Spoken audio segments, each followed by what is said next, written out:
So Robert Downey Jr. is back as Doctor Doom. Not sure how that's going to work, but let's just say they have a story arc that makes it work.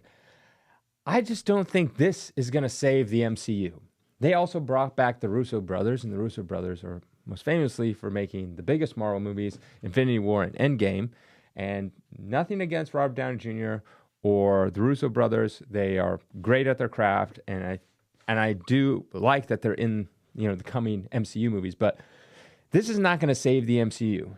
I feel like it's kind of like bringing out like Michael Jordan after retirement and expecting him to save the Washington Wizards. It didn't. It's like they're kind of like past their prime. Like, that's not the issue. The issue is not, oh, we don't have good enough actors or anything like that. It's the stuff behind the scenes. I'm excited. I'm excited for Robert Downey Jr. to play Doctor Doom. I'm not sure how that's going to work. It has to be an alternate universe, and now we're in a bunch of different universes. I thought that it's kind of confusing a little bit, but I think to your average person that goes and sees the Marvel movies, I think the average person is smart enough to know that, Robert Downey Jr. is an actor and he just plays different roles. Same as Chris Evans was the Human Torch and now he's Captain America. And then also the same as Ryan Reynolds was Green Lantern, now he's Deadpool. I mean, your average person might not know the difference between DC and Marvel and they think they're all the same, but I think your average person can understand, hey, they're actors, they're just playing a role. So maybe that's how they're just going to spin it, something like that. And I thought Robert Downey Jr. was going to come back. And also another thing is, Robert Downey Jr. already backed away from the MCU because he wanted to do his own things. What happens if Doctor Doom becomes a fan favorite, like Loki? And they're like, let's do a spin-off TV show. He's a huge, huge popular character. Robert Downey Jr. is like, nah, I'm only doing 2 movies and I'm done. So it kind of limits Marvel. So I think that's like a misstep by casting him because now it limits Robert Downey Jr. is like, I've been down this road. I don't want to be in the Marvel MCU for the next 20 years. So I don't know. That to me is a misstep. The Russo brothers are fine. I thought their movies they've done have been fantastic. But again, that is not the issue. The issue is the people behind the camera. That is the real issue. The people behind the scenes, like Kevin Feige. Honestly, I think Kevin Feige has to go. I know he did a great thing with the MCU. No one's ever done anything like that. But I think his prime is done. Like, just like Tom Brady, he knows when to step out and I'm done. He's just going to go downhill. I mean, look what happened to Star Wars. I mean, they had Kathleen Kennedy, who should have never been hired to begin with at all. People are like, oh, she was so great. She was a great producer on these hit things with George Lucas and Steven Spielberg, blah, blah, blah, blah, blah, blah, blah. Who cares? When George Lucas hires you as a producer or whatever like that, he's not looking for your expertise or your insight or anything like that. You're just there along for the ride. It's George Lucas's movie. It's Steven Spielberg's movie. It's whoever the top end director is. It's their movie. They're the ones. Chris Nolan. Do you think he's looking at his producer and be like, oh, I need you to help me write all this? No. Christopher Nolan, he has a story. He knows what's going on. This is his movie. The producer might throw in a few little insight and handle some backscene stuff. But so Kathleen Kennedy was not qualified at all to be the producer. She's horrible. She made mistake after mistake. She didn't even have a shared vision. She has no vision. That's the problem. She has no vision. She shouldn't have been. So Kevin Feige, he had a vision, but honestly, maybe his hands are tied behind the scenes. And so maybe that's why crap has been coming out since Endgame.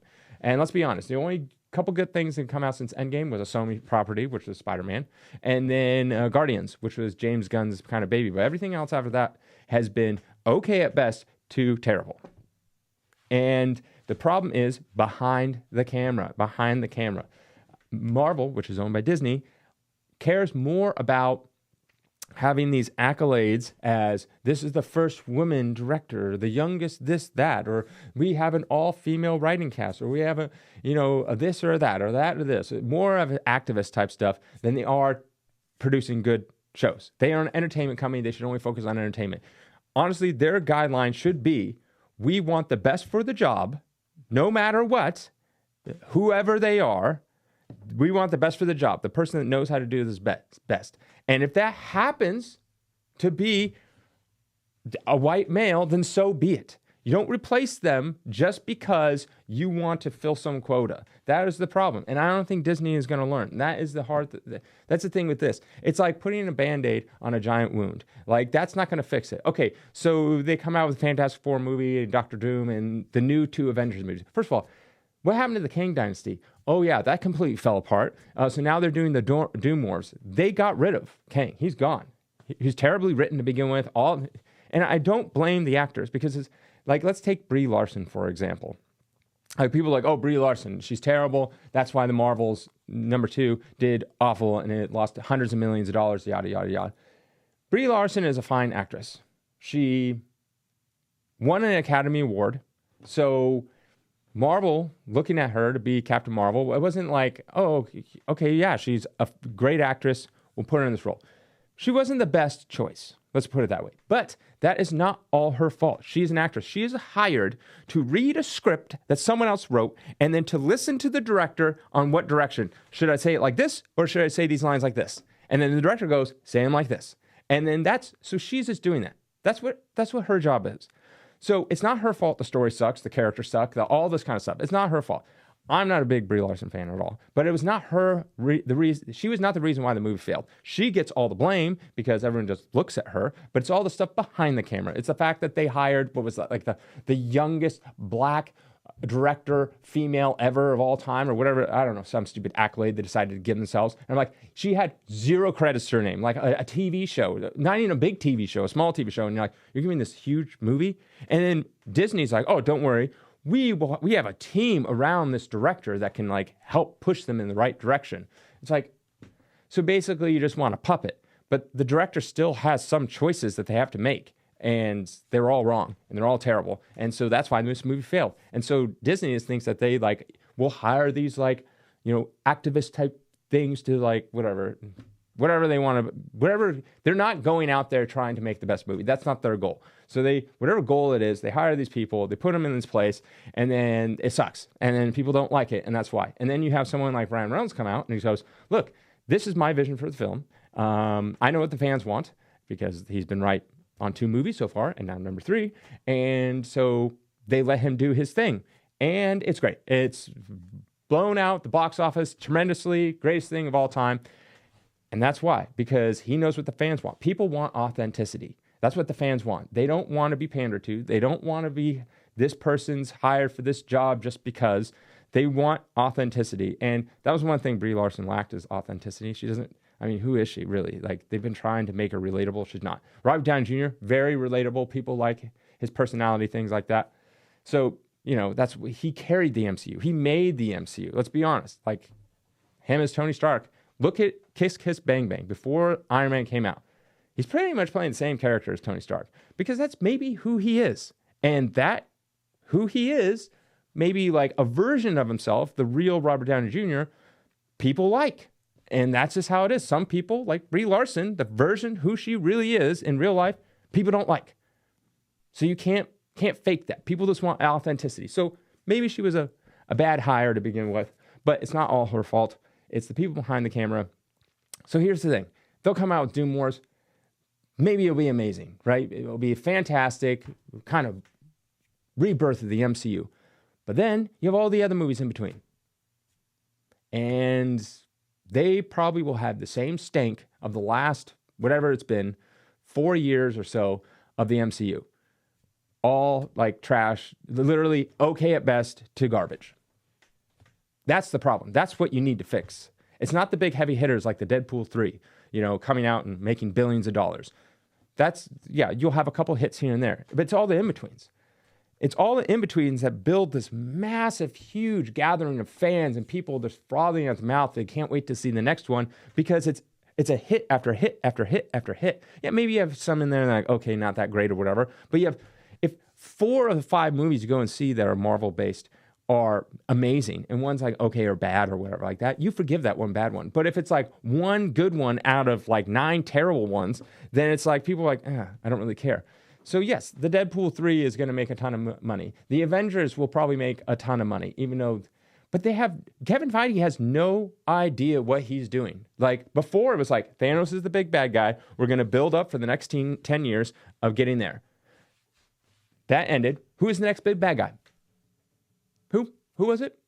Oh, Kang. Oh, yeah. And that failed miserably because you put him in Ant-Man 3 and he got defeated by some ants. So he's not a threat there.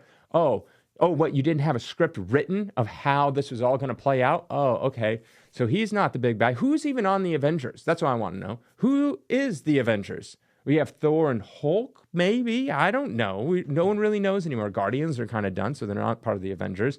You have Spider-Man, but I know Sony doesn't really like it when they give Spider-Man to Marvel properties. I mean, they do because they have to. But it's like, so who? Who is on the Avengers? I have no idea. No one even knows. Marvel doesn't even know. And it's just like, and who are the top heavy hitter characters? I don't know. No one likes Brie Larson's Captain Marvel, so she's gone. She won't be in it. I mean, maybe as like a bit part, but she's not going to be the main person. Like, that's the thing is I don't know. I'm happy for this news. I like that Robert Downey Jr. is back, but I mean, this is literally just, they're panicking. They're like, we're losing money. People don't like our stuff. Let's bring it back to the old school. Let's give like the fans kind of what they want. But what the fans want, they just want a good movie every time they go see one. And all you have to do is change the people behind the camera, the people that the casting directors, the producers, the screenwriters, the writers, everything, all those people. You have to change those people. You have to get good people. That's all you have to do. I don't care what they look like. Just make sure they're good. Make sure they understand the character. Make sure they're fans of the character. Make sure they read the comic books. Don't hire people that have never read the comic books or never seen Star Wars or whatever they're writing for. It's like, oh, I don't really know. And they don't even know what's going on. Why would you hire those people? Why? I don't understand. Like, oh, because they're good. Well, okay, maybe they are good. I disagree. But let's say they are good, but they've never read a comic book. They don't understand the character. So you're telling me in a weekend or maybe a month, they're going to read a couple comic books and they're like, oh, I got it. They're going to understand 80 years of history, however old the character, 50, 100 years of history of a character off of like a couple weekends? Please. No, they're not. They're going to write kind of like what they want to write. They won't understand the characters at all, and it's going to be trash. And then people see right through that because people are starved for authenticity. People want that. They just want people to be authentic. And it sucks sometimes. Maybe the authentic version is not that popular of a character, but at least it's popular to some people, and at least people can see that it's authentic. In this day and age, when everything is faked, pretty much every video you're watching is probably AI generated or some influencer is faking it just so it can go viral and all the other stuff that's happening in the world. People are starved for authenticity, and that's all they want. They just want good entertainment that's authentic. That's it. So will this Doctor Doom save the MCU? I don't think so. It's going to have to be all the in-betweens, and this will just be the cherry on top that will save the MCU if all the in-between movies are good.